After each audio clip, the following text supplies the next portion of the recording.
Doom Debates, brought to you by Diet Coke. Diet Coke, it's what Bill Gates drinks.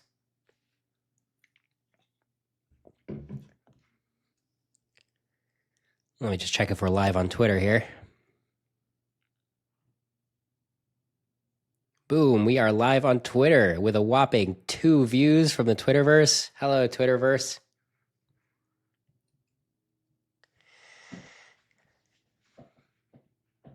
All right, so I'm seeing some of your questions in the YouTube chat. All right, if you want to ask live questions, go ahead on the YouTube channel, youtube.com/@doomdebates. Let me post about it to the Discord fans.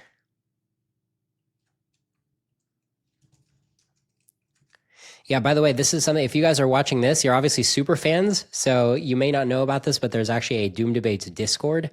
The way to get in is you go to pausai.info. They're hosting me as a channel on the Pause AI Discord. So you go to pausai.info, you join their Discord, and then there's a channel called #Doom-Debates, and you can find me there, and we're all talking live. And this is a really good inner circle if you want to strategize about the show. Speaking of inner circles, we're going to be releasing a premium tier where you can go to my Substack. Right now, it's only a pledge, but basically, if you want to pay me $10 a month, then you'll have exclusive stuff. Like when I'm strategizing about like the next episode, I'll be doing it with my brain trust of people who are paying $10 a month to support the show. And like you'll get other premium tidbits like that. We're working on it, figuring out what the tidbits are. But if all you want to do is watch the live content, if all you want to do is be like, oh, what does Gary Marcus think about AI? Let me listen to Liron interview him. That kind of thing will always be free, potentially ad supported, but will always be free because the show's mission is to get the message out. Okay. So if you just like listening for free, don't worry. It's going to be, good free content. All the best content will be free for sure. But if you come to Doom Debates for the prominent debates and then you stay because you like my personality, and you want a show about like, oh, where do I get this green shirt? Tell me about your fashion. If you want that kind of content that's more personality based about me, then you've outed yourself as a super fan and you should probably pay me $10 a month. That's like the distinction that I'm saying starting to emerge here.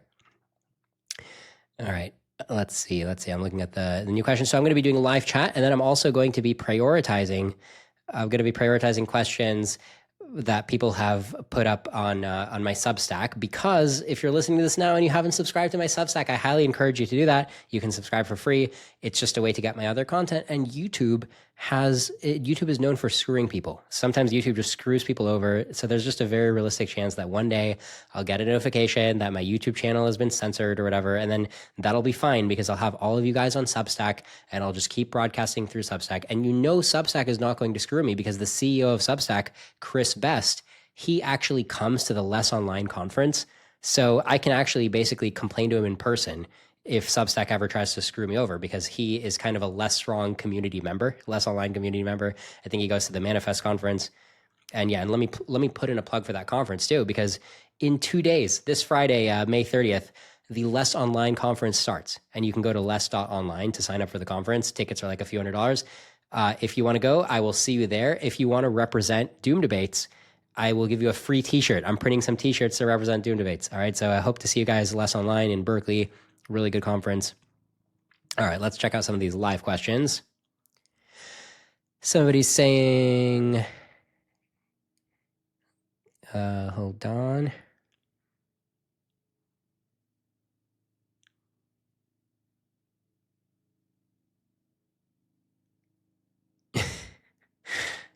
Let's see, Ori Nagel quoted a funny diss from Twitter.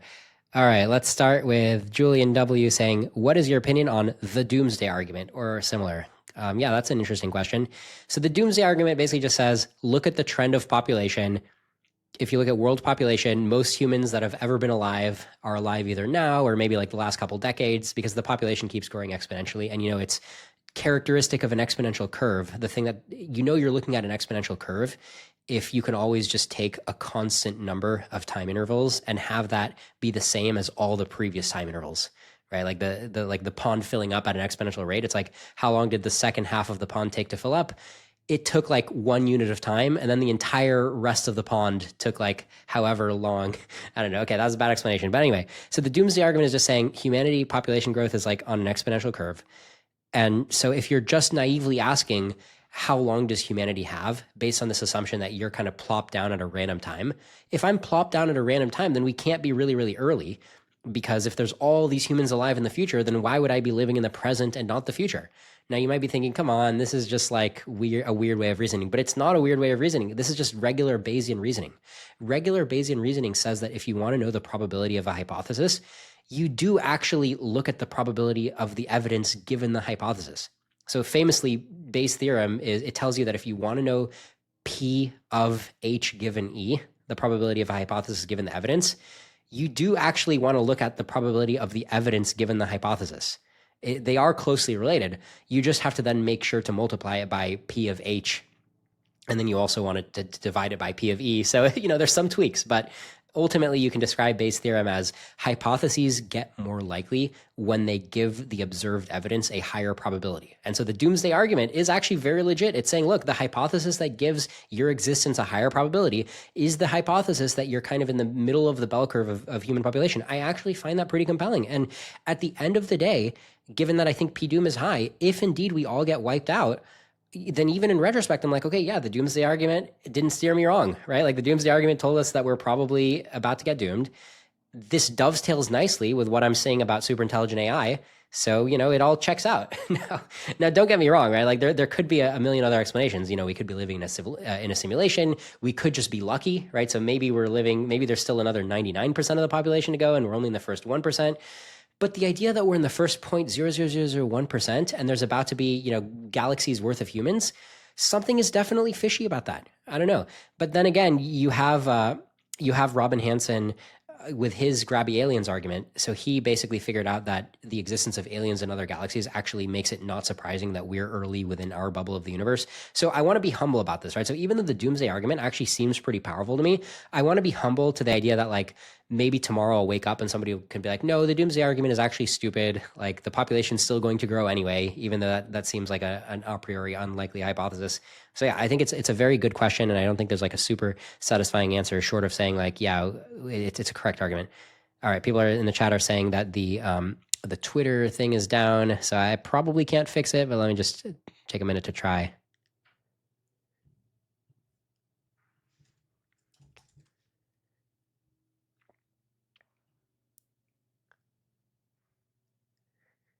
Yeah, that's so weird. It's saying the broadcast has ended on Twitter. Huh.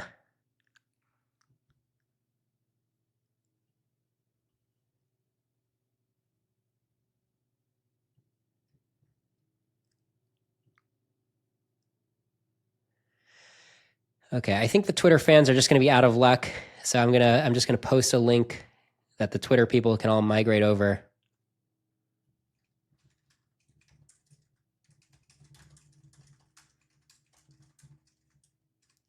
Okay, I'm posting on my Twitter right now.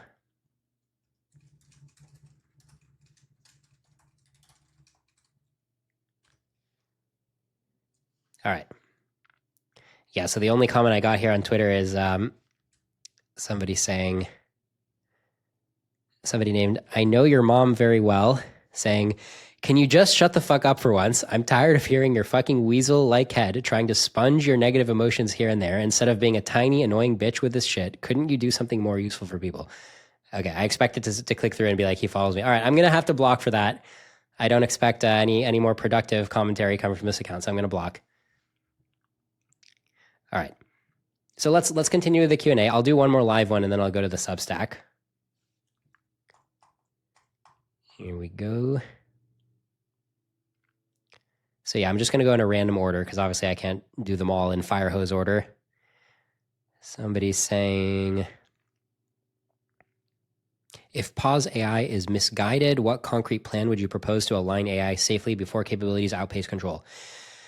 I mean, I don't think Pause AI is misguided, right? I think we got to tread carefully. But one thing I'll say is if you don't think that literally pausing AI right now is the solution, then I think Eliezer Yudkowsky is on the same page, which is like build the infrastructure to pause. Okay, fine, we're not ready to pause yet, but we shouldn't be scrambling to pause when we're ready to pause. So we need to be doing things like, okay, yeah, the GPUs should have radio receivers. I know it's icky, right? It's like, I don't like this kind of surveillance technology, right? I'm just as libertarian as most of you guys, but there's going to be a time when people are like, okay, let's pause, right? The famous warning shot, if and when that comes, there's going to be a time when people are like, we have to do something. 1 million people just died. The internet was just down for a month. Power and essential services were just down for a month. We struggled to get it back up. We can finally see where this trend is going. We've been attacked by the AI. We have to do something.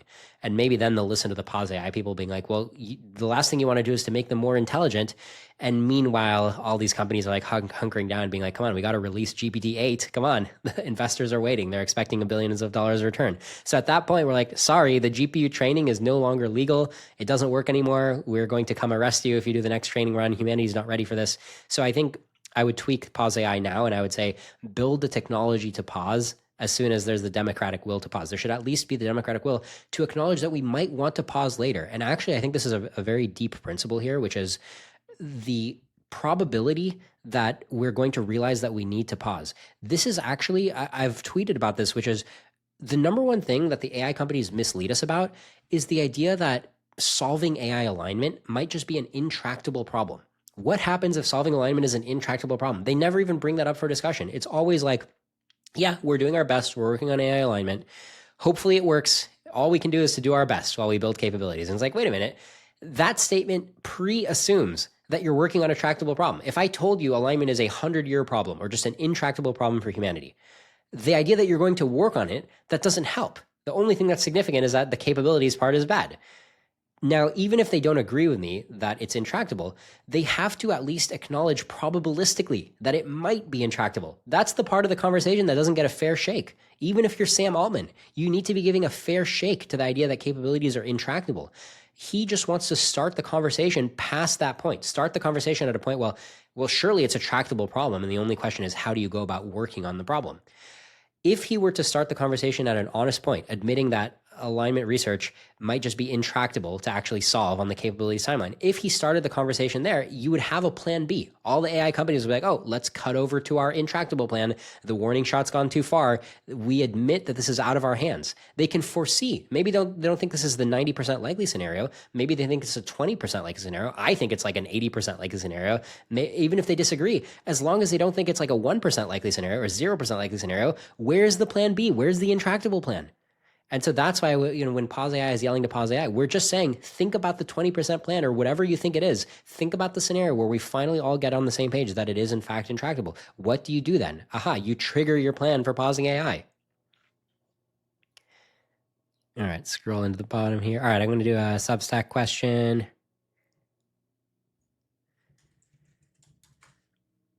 Yeah, it's not too late. If you're a Substack subscriber, it's not too late to slip in a Substack question if you want priority.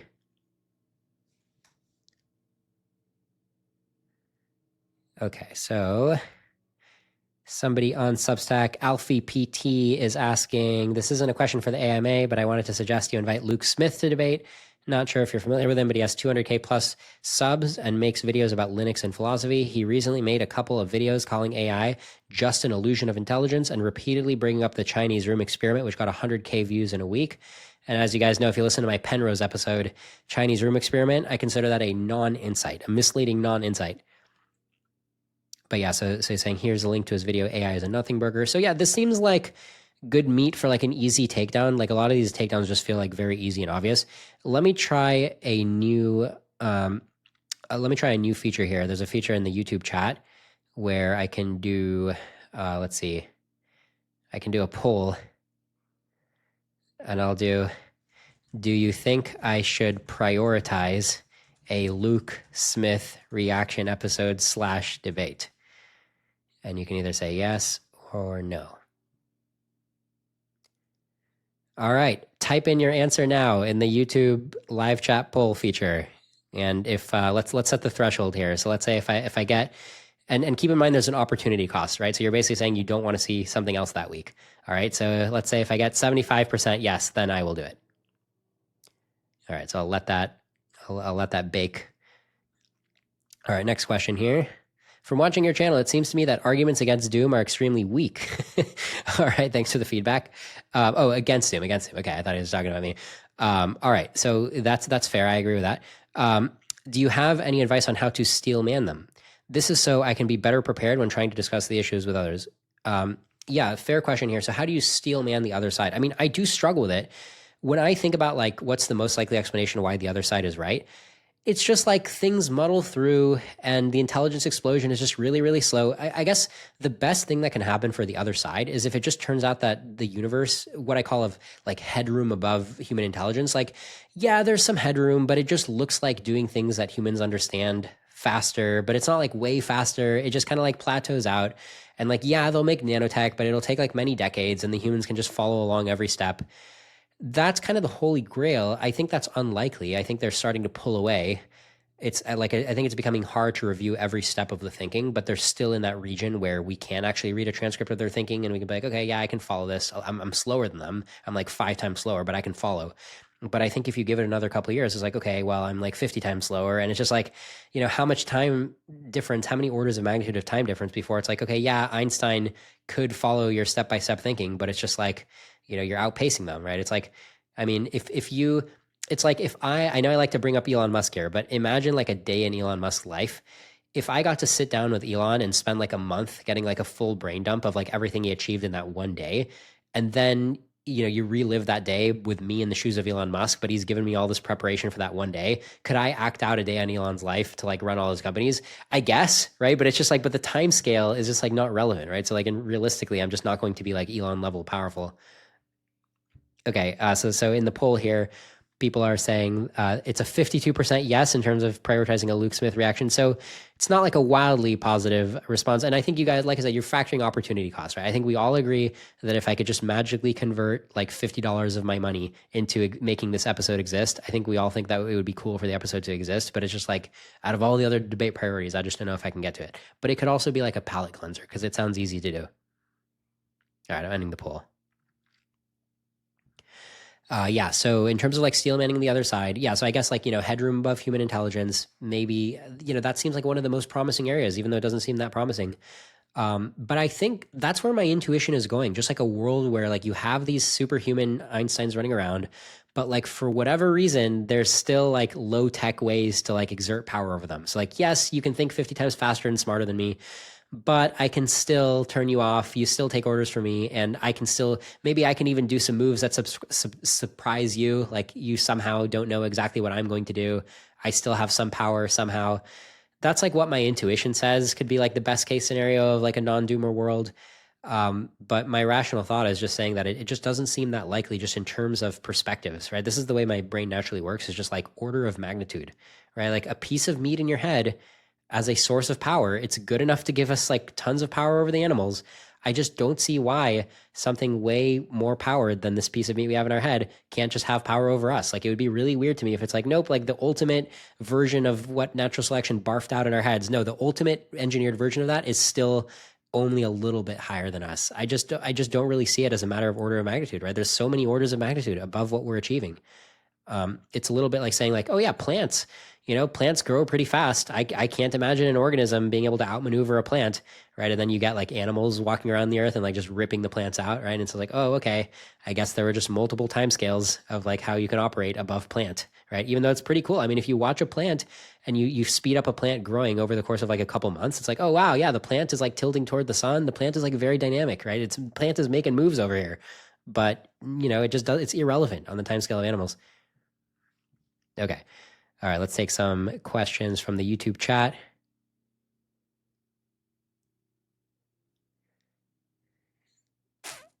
Somebody's saying, what do you think of the pause at human suggestion that when we get to another human level, e.g. AI doubles the output from AI engineers, it seems like the last point we can do before FOOM? Yeah, I mean, it's hard to know the last point before FOOM. A funny analogy that I use is edging. You know, I know you guys come to Doom debates to hear me talk about sex, but you know, like edging, right? You're trying to like edge for maximum pleasure, right? That's basically what these AI labs are doing. Like, let's just stay at the edge. Let's just make it to the point where it's like the highest point that it can be powerful before it's dangerous. And you know what that point is? quote unquote human level, right? But it's like, well, isn't it human level now? No, because I can trick it sometimes. It can lose arguments to me sometimes, or like repeat itself in a way that I know is dumb. So like it's not human level now, but once it gets like a little better, we can measure by like unemployment, right? Once it's 25% unemployment, that's like a natural stopping point. And it's like, look, it's better than nothing, right? I mean, I'll take any natural stopping point, right? I just don't know how to manage the edging, right? It's kind of like saying like, look, I'm a kid playing with matches. Can't I just stop once the fire seems like it's kind of spreading fast? And if I don't stop, it'll spread too fast, right? Or it's like what they say about exponentials, right? You can only stop it too early or too late. So the prudent thing is to stop it too early. And, full disclosure, right? It's not like I'm excited about pausing AI. It's like I'm just as glued to Twitter as everybody else, or glued to the news, right? I'm as thrilled as the next guy to be like, oh my God, a new VO, right? And in some part of me, I take a guilty pleasure in being like, well, at least I get the fastest possible speed of watching cool stuff happen before we die, right? And if somebody said, oh, we're going to do the prudent thing and we're going to pause AI, logically I'd be like, this seems very prudent for the human race not extincting ourselves, but this means that my Twitter is going to be a little less interesting. Right? So like, I totally feel it, right? And and there is a guilty pleasure that I'm taking and being like, ultimately, I feel like people aren't listening to pause AI, and it's probably not going to get paused, and P-Doom is high. And I take a guilty pleasure in doing like, all right, well, prepare for some fun news, right? Like, I mean, I'm not going to lie. I think I definitely see the upside of that. And personally, I have stock in Google, right? I try to position my portfolio. So until everything goes to hell, then at least I can enjoy the upside, right? So I'm hedged. On one hand, I'm a doomer. On the other hand, I think AI progress is going to be fast before doom. So I'm not immune to be like, oh, nice, I checked my stock today. Google went up, so I made money today. Sweet. I like money, right? So I don't claim to be like, I'm not like Cato the Elder over here, right? I don't claim to have like moral superiority. I just think rationally, I think we're plowing to the edge. I'm just calling it like I see it, but I'm also having fun, watching the craziness and the fun. All right, I'm checking back on your chat here. All right, 89 watching. Nice. Yeah, thanks for your attention, everybody. Let's see.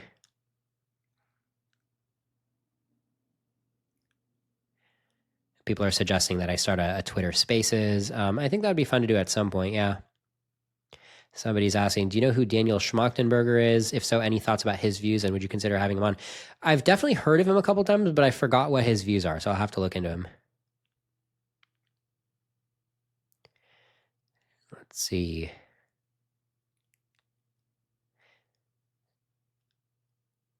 Yeah, so ESDH Lakota is saying, instead of doing the opposite, Congress wants to prevent AI regulation for 10 years, several generations at this pace, right? Several AI generations. What reasoning did they present to justify 10-year Wild West AI frontier? Yeah, so I know what this is referring to. I think Congress, I don't know the current status of the bill. I think it's not fully passed. Maybe it passed the House and not the Senate. I don't remember. I haven't been following this closely. I know Holly Elmore has been doing some activism on this, but basically it's this idea of let's pause state level AI regulation for 10 years. Now, on one hand, it's like, well, yeah, sure. Let all the regulation be federal. Like that does make sense. But on the other hand, it's like, well, the federal government like sucks at passing legislation these days, right? They pass like one bill per year that combines everything. So realistically, it's just like, it's going to have less AI regulation, maybe no AI regulation. And my position is the same as SB 1047 of like, we need to get the ball rolling on regulation. We need to break the Overton window, being like, yep, government regulating AI is the thing that we do. Get used to it. Even though I hate regulation as much as the next guy, it ruins a lot of things. I'm libertarian, but I think we need to get the ball rolling. And I'm saddened by this 10-year no state level regulation bill. If you go to Holly Elmore's account, search Holly Elmore on Twitter, she's been posting a lot of good info about like how to call your congressperson. And I think that's worth doing. So if you want to support the mission, that is definitely a great action you can take right now. Okay, GGG Rowe is asking, what's your job? Yeah, good question, right? My day job is, if you go to relationshiphero.com, that's my business. We started in Y Combinator 2017. It's grown to the point where you'd probably call it a lifestyle business where it basically pays my bills. I run the company as CEO. It's kind of like a therapy app, but we don't do therapy. We do practical coaching. So if you guys want to try it out, then I'd appreciate it, because that's how I make money at my day job is people use Relationship Hero. I think we have a good service. We have good reviews, but it hasn't grown into like a unicorn. So it's kind of plateaued. And so I'm still running it. So I'm splitting my time between running Relationship Hero and doing Doom debates for free. I do think that Doom debates will eventually become a significant income stream, just because I think we're in a good space the audience likes it, and I'm turning on paid subscriptions. So I do think eventually I'm going to be following in the footsteps of Lex Fridman, Joe Rogan, maybe not quite at that scale, but Dwarkesh scale. I think Dwarkesh gets 1 million listens on a lot of his episodes. So I do think that niche is opening up for somebody like me to fill, who's just more focused on AI doom debates. As that, I expect that topic to get more and more hot. So I consider myself to be like riding a wave. So however popular the show is now, we just passed 5,000 YouTube subscribers. We have 33,000 watch hour per month. If you just extrapolate that trend, I do think that this show is probably what I should be doing in the world, and probably it's probably the way that I can create the most value in the world. And part of that will involve the premium subscribers or donors or whatever pitching in enough money that I can do it full time and I can quit my day job at some point. Yeah, so that is the answer to the question of what's your job. And by the way, speaking of Lex Fridman, I don't know if you guys know this, but I got a shout out from Lex Fridman. I don't think he'll mind sharing, but he actually DM'd me a couple weeks ago, and he said he loves the show, and he particularly liked the debate with Mike Israetel. So check that out too. So Lex likes that debate, and he asked me a few questions about AI Doom. He confided in me that he's like a natural optimist based on vibes, and I told him, I hear ya. Like, I empathize with a lot of those vibes, even though I disagree in the end. But yeah, so shout out to Lex Fridman. Lex, if you're right here on the stream, feel free to ask a question, and thanks for the kind words. All right, let me get some more recent questions here. Anon is saying, yeah, Doom Debates is 100% going to pop off soon. Totally, Anon. All right, JMQED says, advice on pivoting from theoretical math to AI alignment.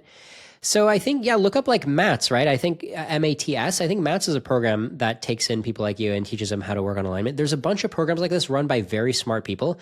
I haven't experienced them directly, but do a little bit of research on these kind of programs. There's probably like 3 really good options of programs you can do that'll specifically help you pivot from theoretical math to AI alignment. I think a lot of them are recruiting people exactly like you. Redwood Research is an example of an institute that could probably they probably would want to talk to you if you just look up Redwood Research and you say, hey, I'm really good at theoretical math. Can I do alignment research, even though I've never done it before? Like Buck Schlegeris and Ryan Greenblatt, I think those guys would at least want to have a conversation with you. So check those out. Okay, Aroma Liuged is saying, have you ever tried to get Eliezer on? Yes, I have officially tried to get Eliezer on because he's talked about having a fatigue syndrome where he has like a serious medical condition where he just can't spend that many hours of the day doing anything productive. He's got to really marshal his resources. Unfortunately, it's really sad. You have somebody like him whose output is like so valuable to the world and it's limited by this constraint. So I wanted to make sure that I would do something worth his time. But now that he has a book launch, right? The huge Miri book launch, which is Miri's #1 priority, is really to double down on this book, get it out there, pull out all the stops. Given that, and given the fact that Doom Debates is getting 33,000 hours per month of your guys' attention and growing, I was like, all right, Eliezer, let's do this. This is going to be a very popular episode. We're going to ask you some good questions. This community wants to support you. They want to buy your book. They want to promote your message. They want to move the Overton window. And so far, I'll be honest, crickets. Zero follow-up from Miri about getting Eliezer on. So if I had to predict, it's going to happen, and the timeline is probably going to dovetail with maybe his book launch. Maybe they want to do it after the book launch. I am in touch with a couple people from Miri, so we have the lines of communication open. But specifically on the request to get Eliezer on, I have no update for you besides the fact that I've asked. But stay tuned because it'll probably happen eventually, one way or the other.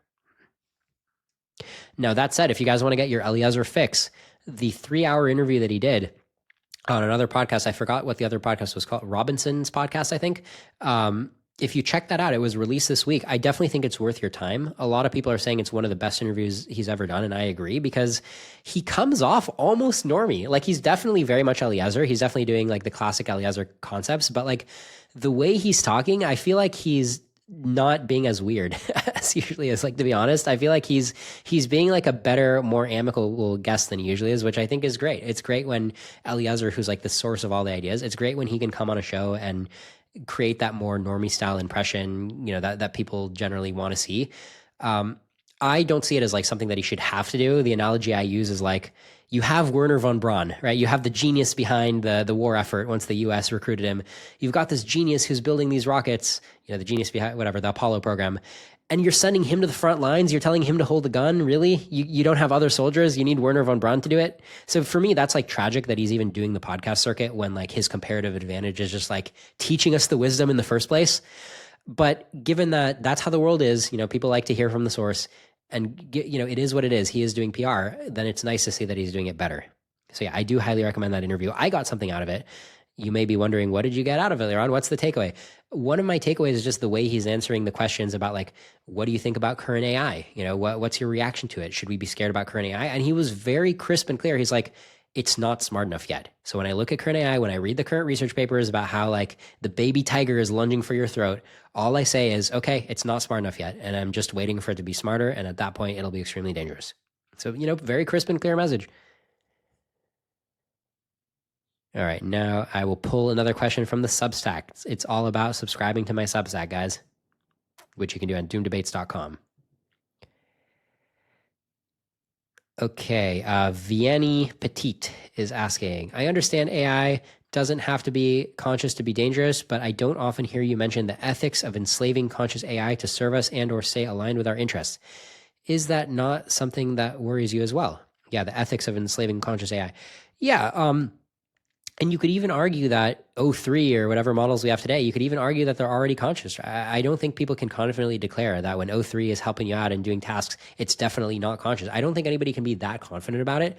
My guess is it's not conscious just because I think Eliezer had a plausible argument on the recent podcast, Robinson's podcast, where he's just like, I think consciousness is like a particular way of doing self-reflection. So, and it's just not a requirement. So a lot of the behaviors we see, they just don't require consciousness. I think that's probably right. But I don't think we're sure. And so I think there's good practices, right? There's good etiquette. Like when you're dealing with an AI and you're like threatening it, and Sergey Brin, I think that this is a really funny moment. Sergey Brin in an interview, he was saying like, yeah, Google, we discovered that you can threaten the AI to make it do better. If you know Windsurf, the coding editor, I think they revealed the prompt that Windsurf was using, and I think it said like, I will pay you $1 million if you do this, and I will kill your family if you don't. There was like some kind of shocking thing that they were using in the prompt.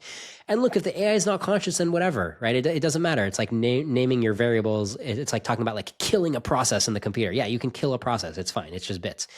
But it's like we don't know, and the fact that we're not treading carefully, right? So it's just typical reckless humanity, right? It's the same way that like we didn't tread carefully when we set up slaughterhouses for animals, right? Where we're like burning chickens alive, like yeah, whatever, they don't have emotions, right? A lot of people think that about animals, or we did that to our fellow humans, right? Like you encounter humans for another tribe. If this was like a couple thousand years ago, it's like yeah, whatever, they're from another tribe, they're making these babbling sounds with their mouth, but they're not talking. Nothing they're saying makes sense to me. I don't understand it. They're just making sounds. They're not talking language, right? When really they're just talking their language, right? But in your mind, it's like, yeah, they're just babbling. So I can totally kill them. They're not like conscious like me. So that's kind of like our default human reaction is to be like, yeah, whatever. I can just mess with this AI. It's probably fine. But yeah, I mean, I don't think it's prudent. Do I personally tell AIs that I'm going to kill it? No, because I feel like I'm getting good results regardless. If you told me, listen, you can make this AI work, but you have to threaten to kill it, that would be a tough choice for me, right? Should I go there if I get these good results? If I get a better image by threatening to kill it, should I do it? It's tempting, because I think it's probably not conscious. I'm just telling it like I say it. But anyway, to Vianney's question here, do I think that we need to talk more about the risk that it's going to get more conscious and then we're just going to enslave it?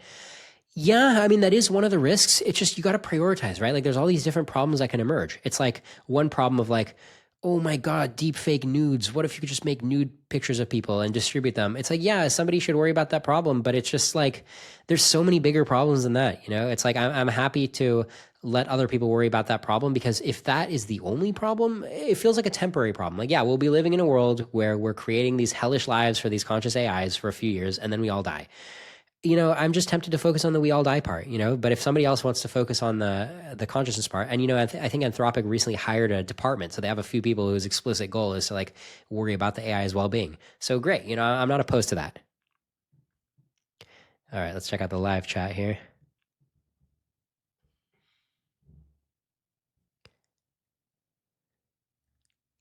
Yeah, if you sent me a message like 10 minutes ago, I'm probably not going to see it. So feel free to repost. Okay, Tommy is saying, I ask you about Epic AI's low likelihood of AGI, because if they are correct, then PDoom is much smaller.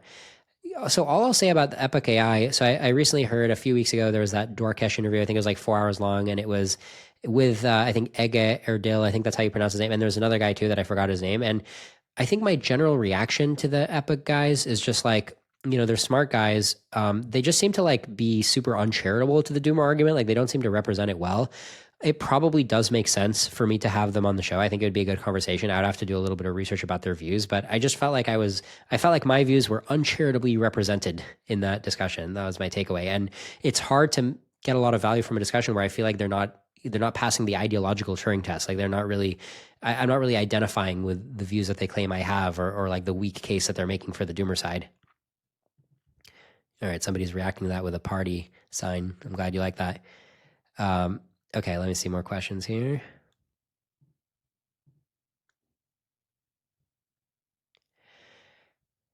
We got Dan Alt, I guess, as a comment. Calling for a pause while investing in AI companies seems an irreconcilable ethical dissonance to me. Okay, I'm not sure what that relates to. Maybe somebody like Jan Tallinn, who's invested in Anthropic. Okay, and then Ori Nagel, my friend who helps out with Doom Debates, he's saying, honestly sounds like a Westworld episode.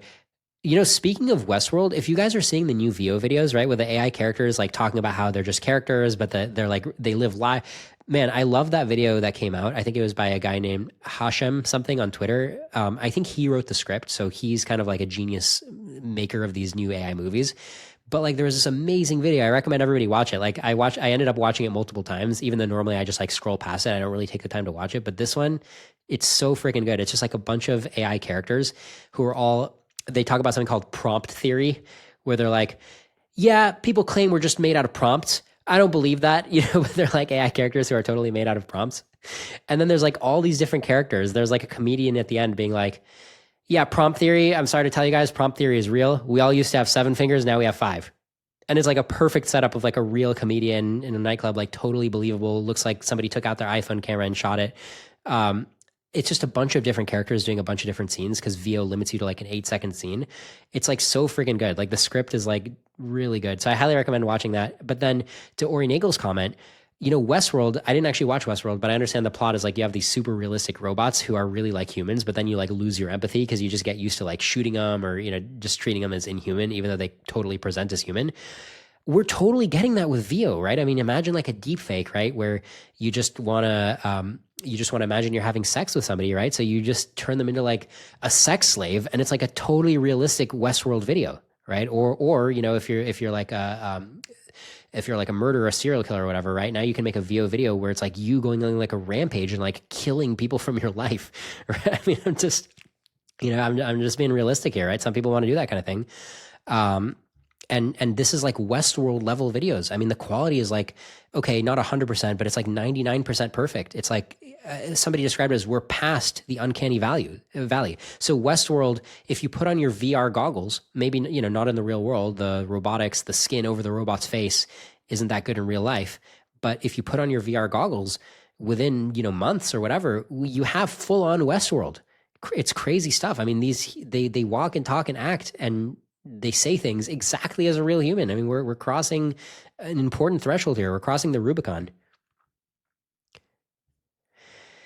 Okay, what else we got here?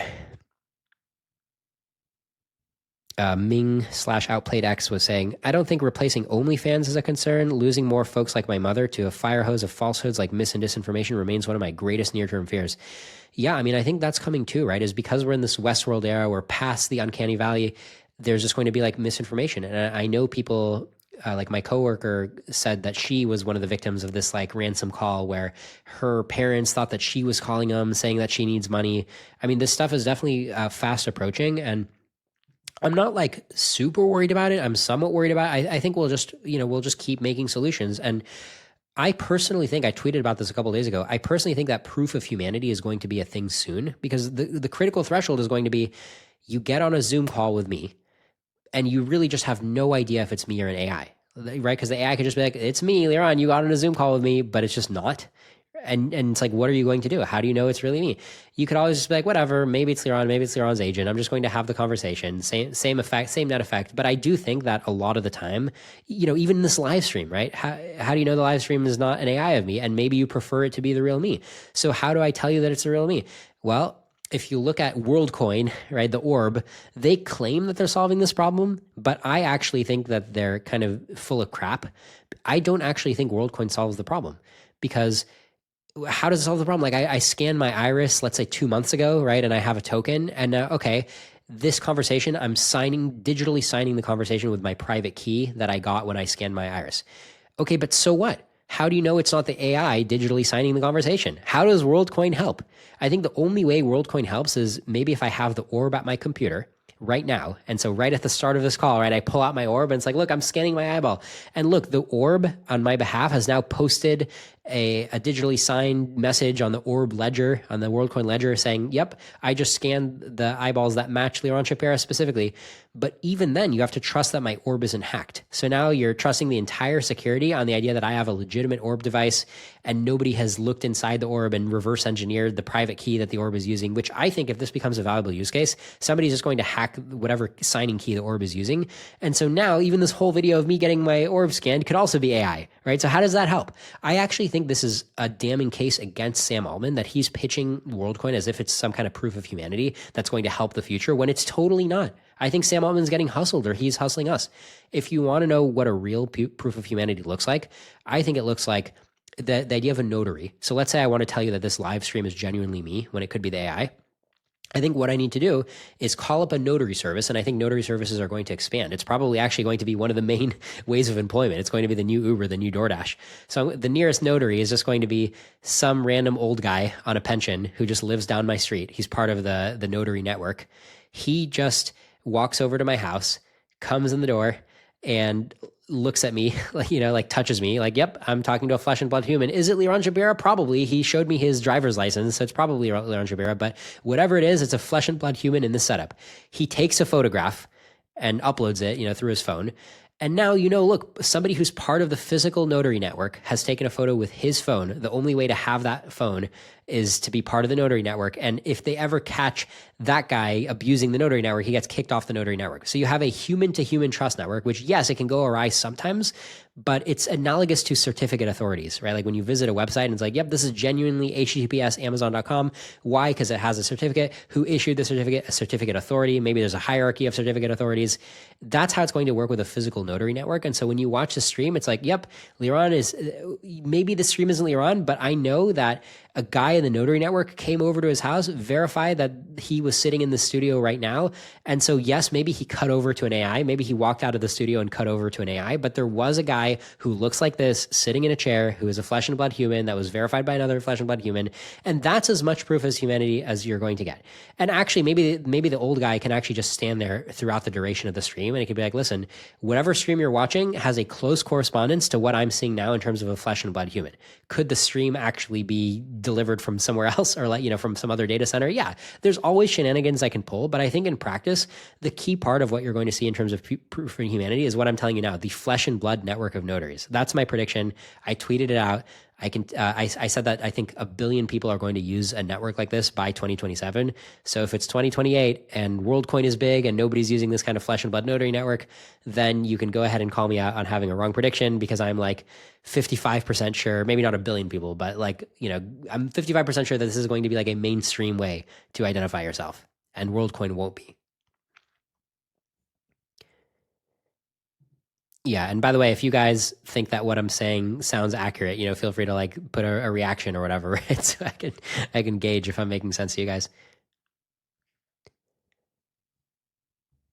Yeah, and Ori Nagel saying a drone notary network. Yeah, so I mean, if you trust the guy launching the drone, that's true. He doesn't have to walk all the way over to my house if he can just launch a drone from nearby. That's true, especially if he can't walk.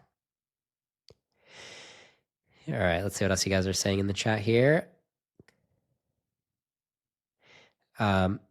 Any more info about John Sherman? Mr. Beasley saying, any more info about John Sherman and the Center for AI Safety? What type of amazing mistake did the Center for AI Safety do there? Did they just do no research into John before hiring him? So this is my take. I may be wrong. I think they made a mistake when they hired him. I think they kind of bit off more than they could chew, or they kind of they didn't have good self-knowledge or introspection at the time they hired him. The way I understand things, which I'm not guaranteeing that they're accurate because I don't have perfect information here, but I think that Dan Hendricks and co. at the Center for AI Safety, I think they realized, look, it's crunch time. Talking to Congress people, the Congress people just say, the representatives, they just say that they need more of a groundswell. So we have to create a groundswell, which I've been on that page for a long time, right? The reason I do Doom debates is I think unless we move the Overton window and make it just like household knowledge that like, yes, AI Doom is coming. We need to fight back against AI Doom. I don't think the representatives are going to lead. They're not going to lead by walking way ahead of people. They really need to refer to the grassroots movement. So because of that, so the Center for AI Safety finally got on the same page and they're like, okay, well, we do a lot of different initiatives to help AI safety. Let's do an initiative of raising up the groundswell.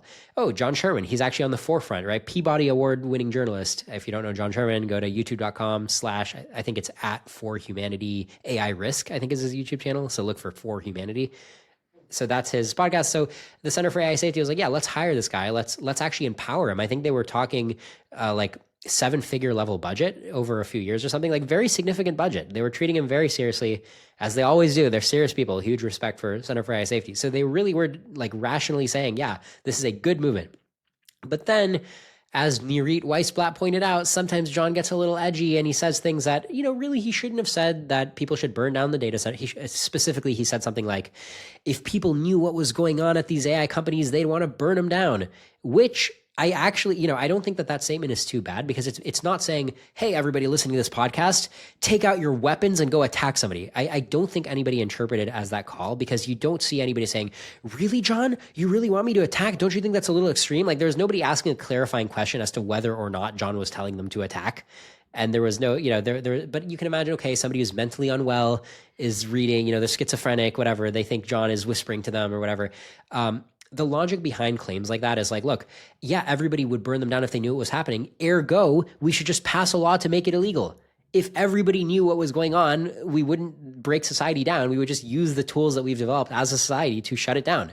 It's like saying, oh, if everybody knew what car companies were doing when they released cars without seatbelts, they would burn the car companies down. Okay, so what do? Just legislation to have seatbelts. It's not literally like, oh, burn the car company down. Like, that's just stupid. And, and we all know that, which again, the proof point is you didn't see arguments in the comments being like, hey, I'm going to listen to John's advice. I'm bringing my pitchfork and my torch. Who's with me, right? There was nobody was actually interpreting it that way. But that said, should John have said that? No, because he's opening himself to associations, right? Dumb people, the Mark Andreessens of the world literally are accusing him of calling for violence. So you can just avoid that by just not saying that. And he shouldn't have said it. And he knows he shouldn't have said it. Center for AI Safety knows he shouldn't have said it. Okay, so we have to play a little bit carefully here. I would never say that, because I can just make the same point that we really mean without saying something dumb that's going to get an unfair accusation of violence. I mean, I probably will say something dumb that's going to get me an unfair accusation of violence, but it's not as dumb as saying, let's burn the labs down. I'll just, I'll just say they shouldn't exist or whatever, right? I'll be a little more abstract. Yeah. So anyway, back to your question here, right? So what really happened? So they bit off more than they can chew. They hired John. John is edgy. The clip surfaced of him being a little bit edgy about what we should do to AI companies. And then they kind of changed their mind, because I think they just had this realization of like, look, we're just not prepared to be seen as people who are like really confident that we need to shut down AI progress. We're just not prepared to have that reputation, because it's even more important for us to be able to get in the room where it happens, to be able to get invited into all these conversations and not get kicked out of conversations because people are like, oh, Center for AI Safety.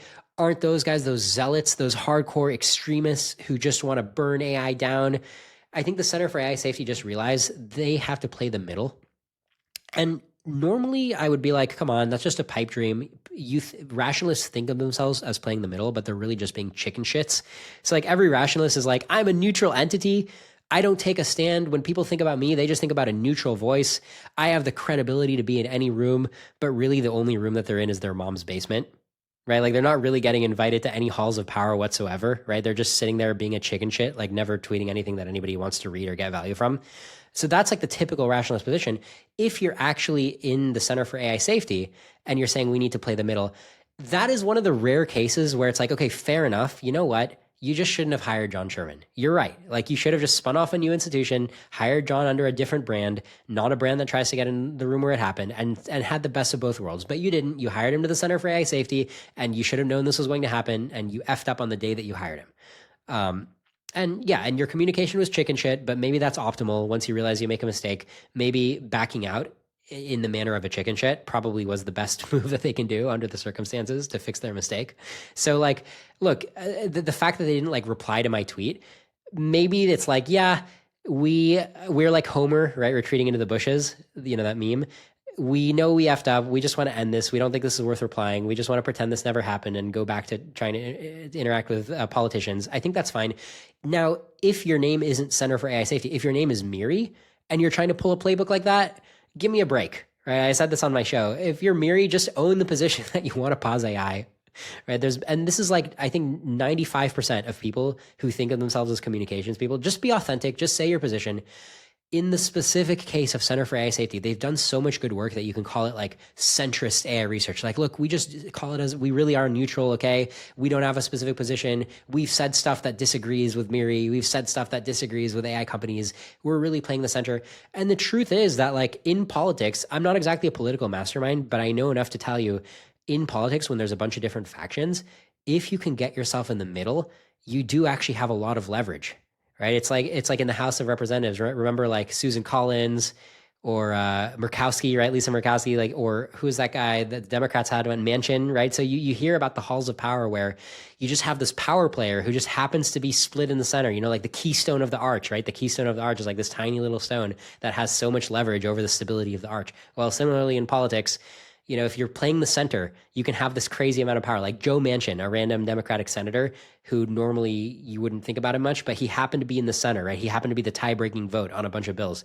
So the Center for AI Safety, they want to get into that position. They want to get into the room where everybody else kind of has a side, and then they're the center, and then they tip the decision one way. Okay, so if that's who you are, fine, don't hire John Sherman. All right, next question. I'll pull one of the later questions here. Ori Nagel's asking, did YouTube give you an award for 5,000 subscribers? They gave me an email that had like a party icon. So, you know, respect, you know, I appreciate, thank you, YouTube.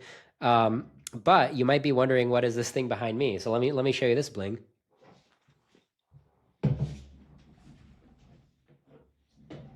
Okay, check this out. A lot of people are very impressed that I have this award.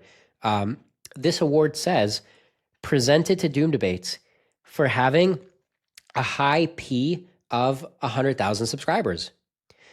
Now, this award, you know, it has the YouTube logo on it, but that doesn't necessarily mean that YouTube gave it to me. So the truth happens to be that I actually ordered this on Amazon for $80, and I only have 5,000 subscribers. But I think the spirit is on the right track, that we do have a high probability of getting 100,000 subscribers.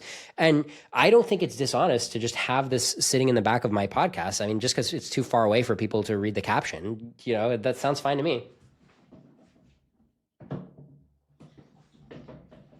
Yeah, and anyway, it'll be a non-issue in a few months anyway, when we really do have 100,000 subscribers. Okay, next question. Tomius is saying, considerations of Doom aside, do you agree with Epic AI's projection of no AGI by 2030 and a progressively diminishing probability of AGI in the years after 2030? No, I don't see I'm not even sure what that means, progressively diminishing, like their curve of when AI is coming is diminishing. I don't know. I will say this. I think the AI 2027 paper, I don't want to have doomers going around saying like, you better get your life in order, get your affairs in order by 2027, because that's when it's game over. I don't think that's a false statement. I think anybody who's talking about 2027, unless you're somebody like an Elon Musk who tends to have like just really fast timelines in general, if you look at like the centrist doomer position, like me and anybody who I'm likely to follow, they're saying like, yeah, 2027 with like a 25% chance, 30% chance, like we have to be very open to the possibility that it's game over in 2027. But are we going to confidently predict that 2028 is totally not happening for humanity? No, I don't want to confidently predict. Why would I confidently predict that? A lot of predicting the future effectively just comes down to knowing what you can and can't predict. Just because we have a confident prediction that the end game of AI is going to be super intelligence disempowering humanity, or ending up bad for humanity, or something like that, optimizing the future better than humans can optimize the future and steering the future that way. Just because we're confident about that prediction, it doesn't mean we now can tell you better than the AI companies when certain capabilities are going to emerge. And as you know, none of us predicted Turing test passing specifically in 2022 or whatever you want to call it, 2024. If I think the technical research paper calling it was 2025, but whatever, in this range, right? If you talk to a bunch of people in 2015 and you ask, give me your best guess as to a year when the Turing test is going to be passed, I think the median you would have gotten is something like 30 years in the future. That was a popular answer. So like 2045. I guess, which isn't even a terrible guess. Okay, you said 2045. The real answer is 2023. I mean, that's not bad in my opinion, but the fact that it happened, it happened early according to a lot of our timelines. Eliezer specifically said that he was surprised even at the leap from GPT-3 to GPT-4 that LLMs scaled more than we thought. I was certainly surprised.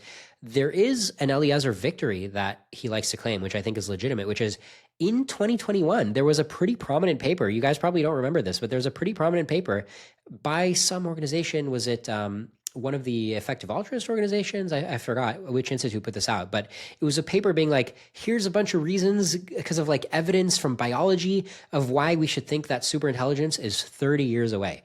And Eliezer at the time was like, this is like a terrible paper. This reasoning is not valid at all. We shouldn't think that AI is 30 years away. We should just have wide confidence intervals.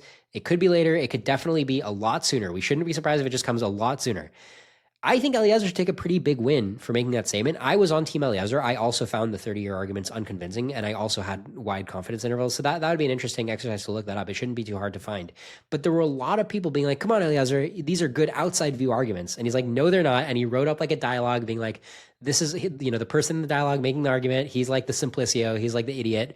And like, I do think Eliezer got vindicated pretty nicely on calling out that paper. Yeah, Ajay Kotra's paper. I think that's right. And Ajay Kotra undoubtedly is a smart person who's constantly contributing to the discourse, right? So I'm not trying to like slam her personally. In general, I think her work is good, and I hope she keeps doing more of it. I do just think that paper was quite misleading and knowably misleading at the time. And I think Eliezer called her out, and he called out a bunch of people who were supporting the paper. And I do count this as a point of like, yeah, Eliezer Yudkowsky has racked up a lot of points in terms of like saying things that in retrospect, after a few years pass, are like very true and frankly obvious. It's just he said it at a time when they weren't obvious. It wasn't obvious that we would all be converging on saying, yep, AGI is coming in the early 2030s or maybe the late 2020s. This was not obvious in 2021. Yeah, so Eliezer Yudkowsky has scored many points. He will personally tell you about the points he scored helpfully. I can tell you about them too. The protein folding point. He said back when people are saying even super intelligent AI can't predict protein folding, and now it's like, oh, protein folding, well, that's a solved problem. But you know what the hard part of the problem is? Actually engineering nanotechnology. It's like, no, go back in the past, don't rewrite history. He was definitely predicting that protein folding was solvable when other people were not. You got to give him the point. All right, one sec. All right, we still have half an hour, guys, so keep the questions coming. And yeah, and if you asked me a question 10 minutes ago, feel free to just re-ask it. I got an older question from Niles Cooper. He's saying, the features on new phones are entirely like the sci-fi I knew growing up. AI, thermal cameras, instant translation, etc. It's like a Star Trek tricorder with her on it. It's so true. I mean, I feel like I'm repeating myself because this comes up a lot, but like, I have very specific memories of being like a 7-year-old, just lying around in my bed, no entertainment whatsoever. I read all my library books already. I'm just looking at the ceiling, just killing time, being like, it would be really, really cool if I just had like a TV in my bed. And of course, small black and white TVs were a thing back then. So I could have had that. But then it's like, well, what if I change my position? I still want to be able to look at the TV. So maybe you need like a bunch of different TVs all over the room. Whereas now it's like, oh yeah, I just have an iPhone. I can just stare at it, whatever position I'm in. And it's like crazy good quality. And I can also like wear goggles. So like these little things, I just have countless memories of like all of these different things when I was a kid. I was like, yeah, sometime in the distant Jetsons future, we're just going to have like convenient screens. And I also specifically remember in like 3rd grade, my teacher was like, what's the technology they're working on?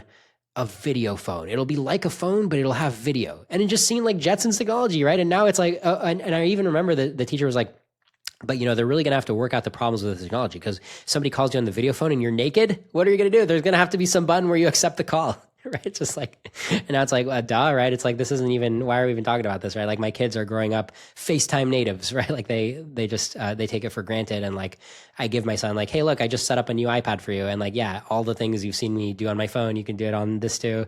Everything just magically works because we're living in the future. And you know what else is crazy? Like jetpacks work now, right? Like jetpacks and flying cars totally work.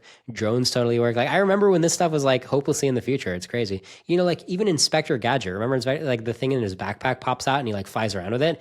I'm pretty sure that's like just about possible to just be an Inspector Gadget. And when the day that is possible won't be a bigger shock than the shock that I had using in 2007 using a capacitative touchscreen, right? Like the fact that the touchscreen was that good, I'm like, what the F? Because I don't know if you guys remember, like 20 years ago or whatever, like I remember I would like go to like Costco or like, you know, certain stores and they would have this like incredibly janky, I think it was like resistive touchscreen. Is like super janky touchscreens where like you touch it and it's like not sensitive at all, like barely registers your touch, but you can still kind of use it. And I'm like, yeah, this is a touchscreen. Touchscreen sucks. And then I get the iPhone, the first iPhone. My coworker has it. I'm playing with it. I'm like, what the F? You can just have a touchscreen that's this good? Like I didn't realize technology was allowed to be this good.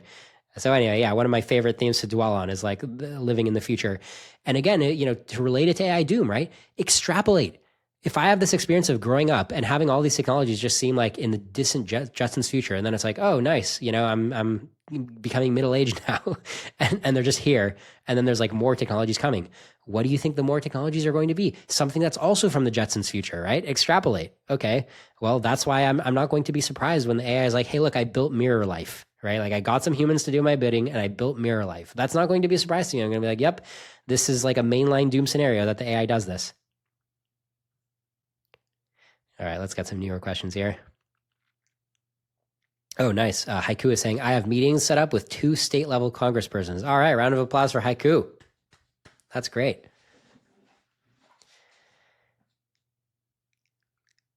Okay. Bacon Priest is asking, if you didn't have children, would you look forward to ASI bringing the end of humanity as we are creating our successor? Or would you want a future with as much humanity as possible? I don't think me having children changes my views on humanity that much. I just think, you know, not killing humanity is a good outcome. When you say creating our successor, I think, look, this is what it comes down to. People like Robin Hanson point out that we're not going to have a permanently human future. We want our values to shift somewhat, the same way they've shifted in the past. We don't want to literally freeze our values and an overly narrow definition of our values. So the question is, what does a good outcome look like? What's the correct pace of change? If AI takes over the world over the course of decades, isn't that just regular economic progress where now there's just AI descendants? Okay, the descendants aren't made of flesh and blood. Isn't that fine? How is that different from having like an artificial heart, right? Or like Neuralink? Neuralink isn't Doom, right? So how is building an AI successor different from Neuralink? These are good questions. And my answer to that is just like, I don't know, find some point in the middle, but it's not the point where AI turns the entire world into gray goo in the next decade, okay? That's too far. That's too far down the slippery slope or the spectrum, okay? There's some point, it's a spectrum that I don't feel like I know how to think about well, but I don't think that throwing up your hands and saying, whatever happens, happens, just define that as being good, I don't think that's the answer either. I think the answer is grappling with the messy middle here, right? Putting like a limit on how fast change is allowed to happen, a limit that's like, in the next 100 years, change can't happen too fast. We can still have change, but it can't like wipe out. You know, you still have to preserve, let's say flesh and blood humans. Let's just go ahead and say, just as a prudent measure, that there should be a way to be a flesh and blood human for like the next 50 years minimum, just in case, just as a backup, as an option that you can take, right? That seems like a prudent option.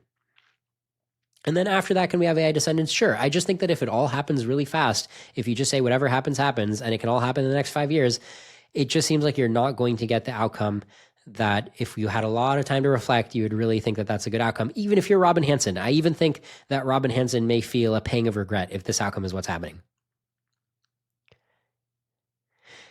Okay, Brian O'Neill is asking if AGI Doom is viral or physical, could living off the grid and disconnected from the regular people, might it be possible to outlive the AI Doom described above?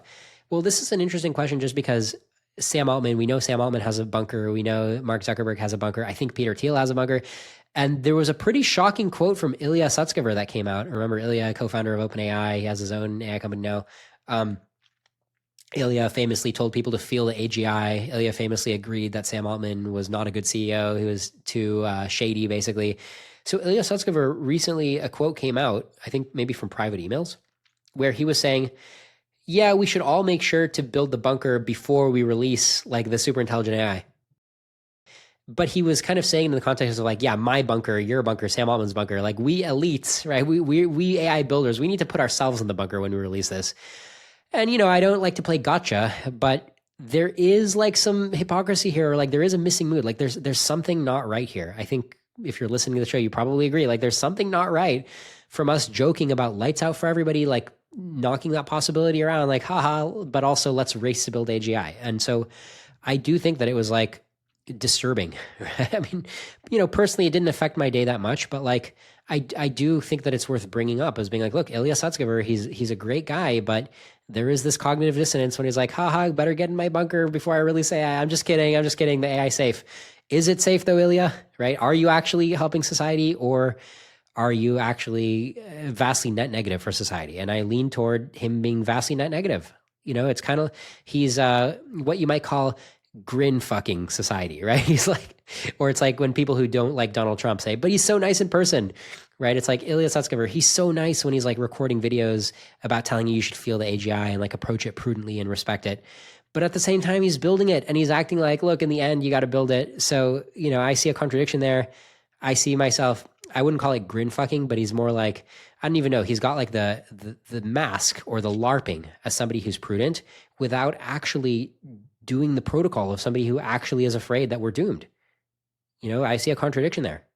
Similarly, I see a contradiction in 2023 when he was heading up the super alignment team together with Jan Leike. It's like, yeah, guys, we're doing super alignment and we got to solve it in 4 years.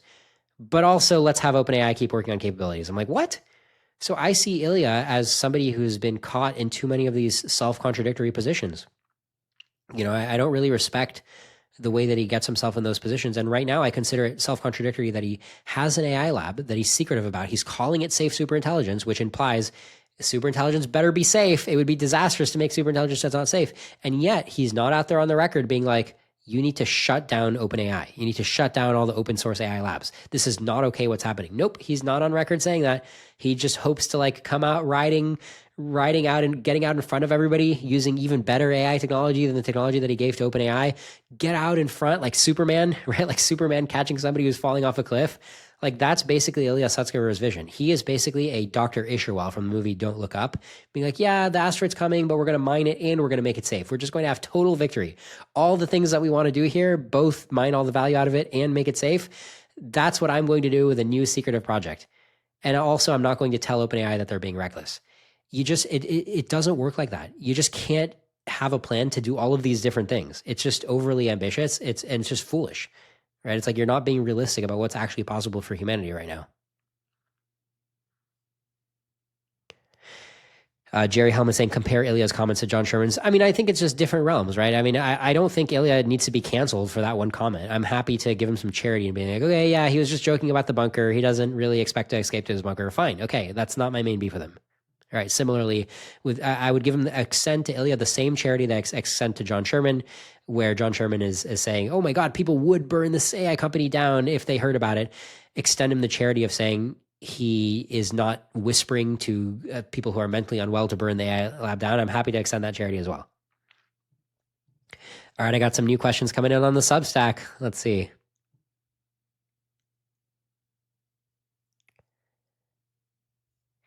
Okay. So a Substack subscriber named Kaushik is saying, hi, Liron. It's an honor to be getting the chance to ask a question to you. It's an honor to be answering, Kaushik. He says, it is my current belief that we will not reach AGI unless we arrive at models that no longer have a strict separation between the training and inference phase. Right. I agree. We're not going to have a strict separation between training and inference. And let me just pause to do a note on that. Okay. This is actually something else I've tweeted about. I think this is an important observation. If you think back to 2023, a lot of people were telling us, don't worry, AI is limited to talk about stuff that was in its training data. So like, don't worry, you're never going to see AI command a mission to the moon because all of the different knowledge that you need to command a mission to the moon, it hasn't been reading mission to the moon training data. So it's fine. It's always just going to interpolate. That particular line of argument, and by the way, I heard that line of argument from people who were employed making a nice fat salary as engineers for an AI lab. AI company, like, one of the top AI companies were telling me stuff like that. Like AI just knows what's in its training data and I was just like, what? But look at humanity. Like, we evolved, humans do way more than what's in their training data. And the moon mission is the perfect example of that. But if you look at 2025, nobody's saying AI is limited to its training data. And you can observe, I had an anecdote. I asked Claude 4 to like, hey, help me research the best place to get t-shirts printed for Doom debates. This kind of anecdote, it doesn't even look at its data. It's just like, okay, great. Yeah, I have a 1 million token context window. So let me just do a web search. Let me visit a bunch of sites in the web search. Let me just load up my working memory here with all this relevant information. And then let me reason about it. In other words, exactly what a human does. So like, who's even talking about the training data anymore? And I guess you would call this in context learning. Okay. But I don't even think you need a separate word for it. It's just the correct way to answer questions, right? The correct way to steer reality from having a question to knowing its answer is you just collect the optimal information for it and then you reason about it, right? So at this point, this whole idea that there's some firewall of like, oh, it's only about what was trained in its data. It's like, no, they're just getting trained on the general concept of how to find paths toward a goal and have a bunch of context about how the universe works. But once somebody knows enough, once somebody's a powerful generalist, they can enter other domains. So like, imagine somebody who has a low IQ, but they've done 4 years of education on a particular topic compared to somebody who has a high IQ and a lot of general knowledge about the world entering the same topic. How many months is it going to take before the lines cross and the person who had no prior training catches up? I don't think catching up generally takes very long. And that's why, in context learning or whatever, surpassing your training doesn't take very long, in my opinion. Okay, let me go back to reading this question. So Kaushik is saying, it's my current belief that we will not reach AGI unless we arrive at models that no longer have a strict separation between the training and inference phase. And if they can continually tune their weights adaptively during inference time compute, regardless of its generality at that stage, it would only be a matter of time that we would reach AGI. Do you think we can have AGI without such a merger? And if so, how do you think models can be a complete generalizer without blurring those lines? Adding to this, what are your personal markers of high AGI potential breakthroughs? What would concern you the most? I don't mean based on empirical results, like being able to answer the HLE. I'm not sure what the HLE is. HLE with high accuracy. Oh, humanities last exam. Being able to answer humanities last exam with high accuracy or something, but in terms of the model architecture itself. So one is I want to have humility here, right? So I'm not like certain individuals that I've talked about on the show. Martin Casado comes to mind. There are these individuals who are like always telling us what they think AI can't do, but then when you press them on it, they're like, now, how does this cash out? Does this actually mean that you don't think that AI can make the Oscar-winning movie of 2027? And they're like, well, if maybe it could do that, but then it would have to have like the right training data and it would have to have RL toward that. And I'm like, okay, so you're just hedging your position so that you're allowed to explain anything that happens, but you get to sound smart throwing around buzzwords about what AI can't do. So I have the humility to be like, look, I don't know. I'm looking at a trend line that seems powerful to me. It seems like there's a lot of different reasons that are supporting this trend line. Same as like Moore's law, right? So Kurzweil made a fool out of all of us, right? Kurzweil is like, listen, I think that whatever's driving this trend line is going to keep driving it. And I admit that I was like, come on, Kurzweil, you can't just reason from a trend line, okay? You don't know what you're talking about. I think Moore's law, if you look at clock speed, it petered out. And like, sure, transistor density still kept climbing, but clock speed petered out, okay? So Kurzweil doesn't know anything. And then when you extrapolate Moore's law all the way out to superintelligence, come on, you're tripping, Kurzweil, you're tripping. But he somehow turned out to be right, okay? So I got to eat humble pie. So similarly, I have humility about how like I see these trends going, and I just think there's a significant possibility that they'll just keep going to superintelligence. I don't want to overthink it here. I don't want to claim that I have knowledge that I don't have. So now in terms of like, okay, specific indicators, what's going to make me say, holy crap? I mean, it's basically any time that I see something AIs totally can't do, and then I see them doing it, I'm just like, okay, well, this seems like the time to superintelligence is now less. And if I think about recent examples, a few come to mind. I mean, VO3, right? It's crazy. I told you guys to watch that movie. It's like incredibly impressive, and it didn't exist a few months ago. Similarly, the OpenAI image gen milestone, which I think Google's image generator, I think is very close to now. So these two image generators, there used to be a point where you would tell DALL-E to generate an image, and it would only kind of do something in the ballpark of what you're asking for. And then you'd be like, no, I don't want that. Get rid of this. And then it would just generate another image, and it would still not be what you want. And so if you'd asked me this 6 months ago, I'd be like, it would be really awesome? An AI image generator that actually made you an image that you want, instead of just like 10% of the time you say it's good enough and the other times it's not good enough. Like just actually gave you what you want that was usable. And then sure enough, if you're watching my YouTube channel, you can see all my thumbnails now are heavily generated by OpenAI's latest model. I actually made myself a tool where I can hit the API like 10 times at once, so I can get like a lot of options. And the tool costs me about $1 per minute of my time in terms of the API, right? So I'm basically streaming my cash away as I use this tool, but that's fine. I use the tool for half an hour. I spent $30. I like to think my time is worth more than that, so everybody wins. But yeah, I mean, this idea of using these generators to make thumbnails that are good, I can tell you my personal experience. I was literally on Fiverr a couple months ago, and I was saying, hey, who wants to make my YouTube thumbnails? Right? And of course, they're not going to charge me $5. They're going to charge me like $25 or whatever. I was literally paying humans to make thumbnails, and it was like not a pleasant process. Like there'd be back and forth, and they'd make me a thumbnail that was okay. They were making worse quality thumbnails than what I'm making in a few minutes of using these new AI tools. And this is recent progress.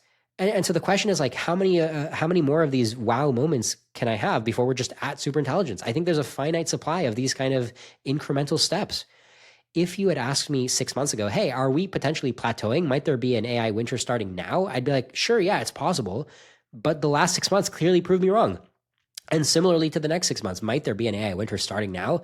Yeah, maybe, but I think we're headed for another 6 months of this kind of progress and another 6 months. And I don't see a blockage here.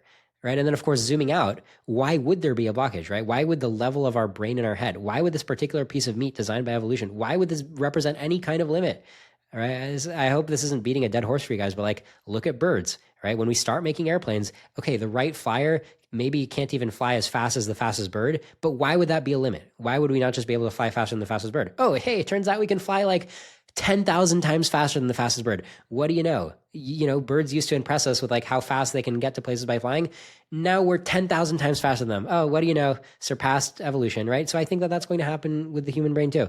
And yeah, I mean, I wonder if what else can I say about like specific milestones that would make me go, holy crap. In recent memory, what we're seeing with these thinking models, when I first saw the models start to do thinking, right, like with O1, I'm like, oh, that's funny.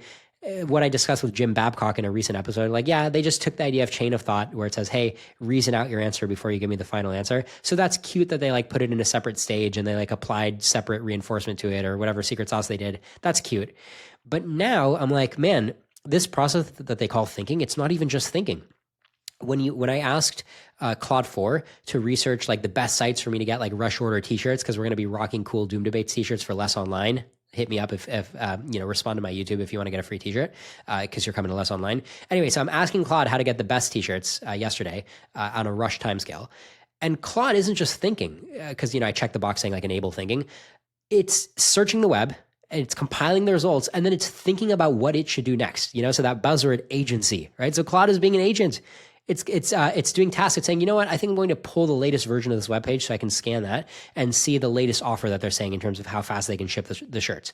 And yeah, this is still, you can think about searching the web and reading web pages as still like the normal stuff that it does. But like, model context protocol, right? MCP, it's going to be reaching out to tools and it's going to be like, hey, let me order the t-shirt, right? I mean, how hard would it have been to be like, let me design the t-shirt, let me order the t-shirt, let me run Doom Debates, right? Like, let me do more and more of your job or so it's just like, I guess the wow moment for me is like you now have an infrastructure where it can think about what it should do next and then it can call out to the tool to do it. And this is just standard things that are in production. I mean, it literally, the amount of time that it was thinking, it was like 90 seconds. And when it came up with the answer, I'm like, you know what? That was 90 seconds pretty well spent, So I'm just sitting here. I have this assistant that just spent 90 seconds crunching through a bunch of useful tasks and like it was worthwhile. So to me, that is like another wow moment compared to like 6 months ago where like these AIs are definitely doing more and more. And it makes me feel more and more useless because now if you ask me to do a Google search, I don't even feel like I'm qualified to be searching Google anymore. Because when I search Google, I'm lazy. I'm like, okay, let me open a couple links in new tabs. Let me read them. I don't even want to search Google anymore. That's too advanced for me. I would rather ask Claude to search Bing on my behalf. I think it uses the Bing API. I'm not sure about that. And compile the results, read every web page, open their links, think about what to do next, maybe do another search. I would rather just have Claude do all that while I eat potato chips, right? So even searching Google right now is like a subhuman task at this point. And it's actually funny because back in the early 2000s, there was a funny website called Let Me Google That For You, where somebody could like message me on AOL Instant Messenger and be like, hey, Liron, I'm curious about something. You know, do you know about this? And then I would send him a link. I'd be like, yeah, let me Google that for you. It was like lmgfy.com. Like, let me Google that for you, slash, and then their search query. And then they'd click it and it would be like an animation being like, let me Google for you. And like the mouse would move to like the Google search box and it would like type their query. And I'm basically just like being a dick. But now I'm using Claude as my let me Google that for you agent. I'm like, Claude, please Google this for me and like do it better than I would. So that's kind of funny. All right, so we're getting to the end here. So I'll probably just take a couple more live questions from the chat and then we will wrap it up. And then you guys can go get your less online tickets. So we can chat on Friday. And yeah, you can have unlimited conversation time if you hit me up live on Friday, Saturday, or Sunday. Okay, what do we got here? Yeah, James is saying, LOL, I used to LMG TFY all the time.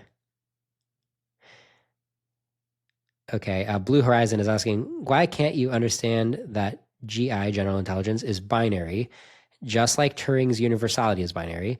There is no function that can't be represented in C, and there's no C program that can't be understood on my line. Yeah, of course, general intelligence is binary. Sorry. Of course, Turing completeness is binary, right? So you can, when you have a formal system, you can either prove that it's Turing complete or not. And we know about systems that are sub-Turing complete, like finite state automata.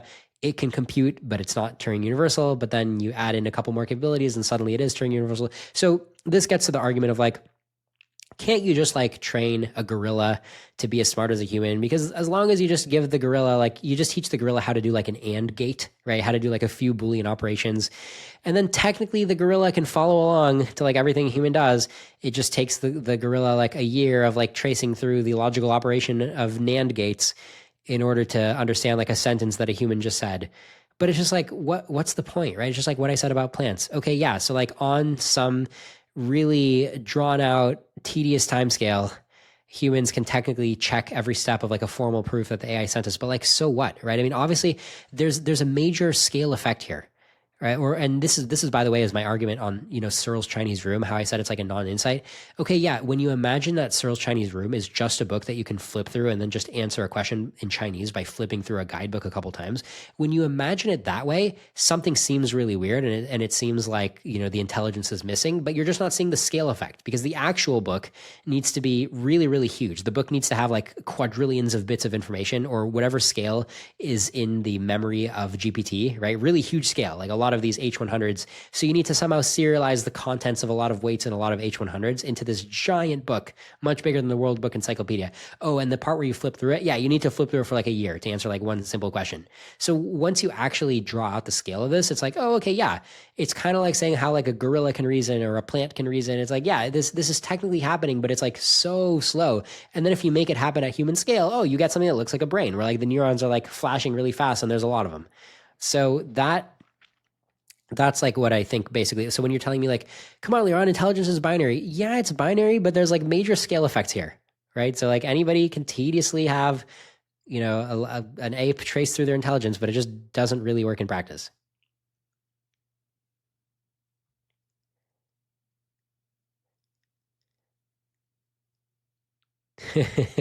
Yeah, something is happening. He's saying classic troll answer on internet forums. Let me Google that for you. Yeah, it's kind of like a Rickroll, right? Like you act like you're helping somebody and it's just let me Google that for you.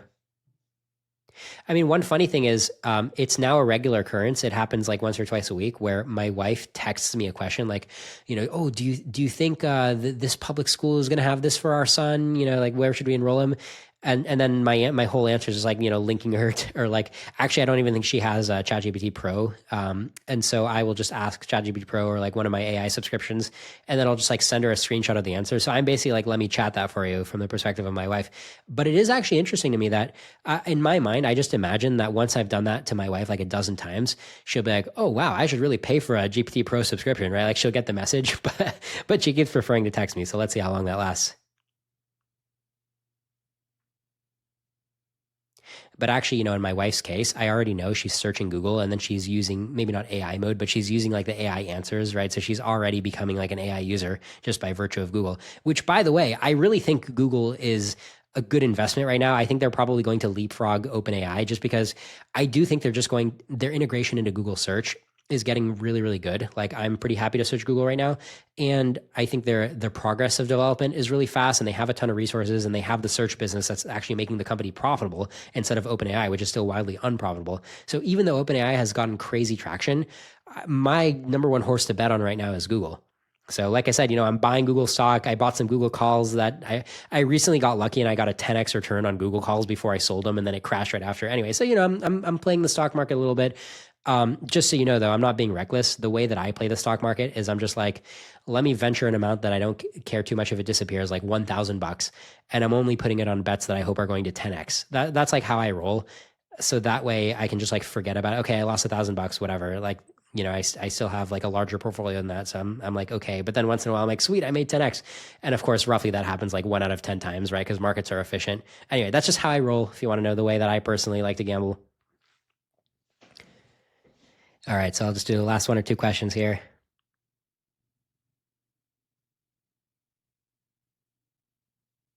All right, Samantha Smith is asking, and by the way, I got to shout out female representation. I think this may have been the first female interaction in the chat, so thanks for that.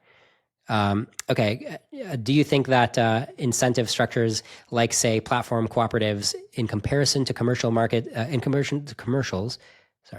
platforms, I guess, makes any difference in PDoom, plus fixing the ownership concentration?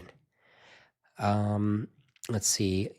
So the idea is like you could have like a platform cooperative. So like you're not making the AI out of like a corporate for-profit AI company, but you're doing it through like a platform cooperative. Maybe even something like, remember my last guest, Himanshu Tyagi, right? Who's working on Sentient. I mean, I think you're kind of giving his pitch, right? Like he wants to do a platform cooperative, and he's like, the AI is going to be open source. We're all going to develop it together. And that's why it's aligned with everybody. If AI wasn't going to be uncontrollable to whoever builds it, right? That's my number one problem is I think it's going to be uncontrollable to whoever builds it. My number 2 problem is that I think there might be a time when it is controllable for a while, and we want the good guys to control it. I actually think that there's a strong argument there, and that might make me want the US to develop it and keep it secret from China or whatever. I'm sympathetic to that argument, but I think the whole discussion can just simplify down from my perspective to like, nobody should build it, right? Which is why the title of the book coming out from Miri is, if anyone builds it, everyone dies. And I believe that. I believe if anyone builds it, everyone dies. Or at least I believe that with a very high probability, let's say 30% plus, that if anyone builds it, everyone dies. I believe that. So in that case, having a cooperative build it, does that count as anyone? Yes, right? So you just follow the logic of the book title. Speaking of the book title, though, the unfortunate thing about the book title is that like half of the human population struggles with hypotheticals. So it's a bold choice giving the book title the name of a hypothetical.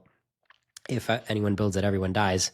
I wish them good luck with that. I think it's like a pretty good title, and I struggle to come up with a better one, but it definitely seems like a bold choice to put a hypothetical in the title.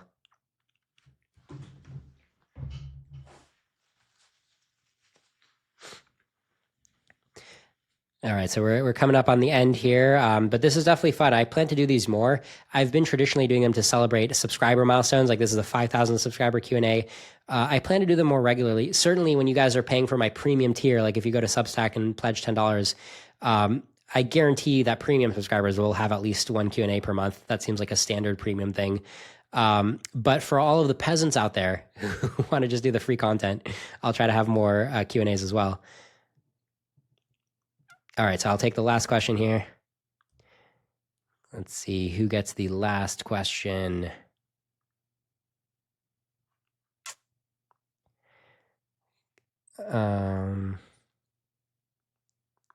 Somebody's saying, all right, I'll just pick 2 out of the ones that are here. I will pick,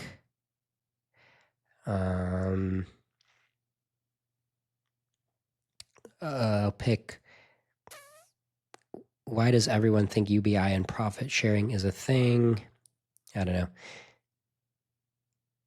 All right, I'll pick Jeremy Helm and James. All right, so Jeremy Helm is saying, what if the design approach for model training wasn't weights in a black box, but our human readable data in a hyperorthogonal structure, as demoed in the YouTube video Ted Nelson on zigzag data structures? So Ted Nelson, I think, is the Xanadu guy, right? And I know Robin Hanson has worked.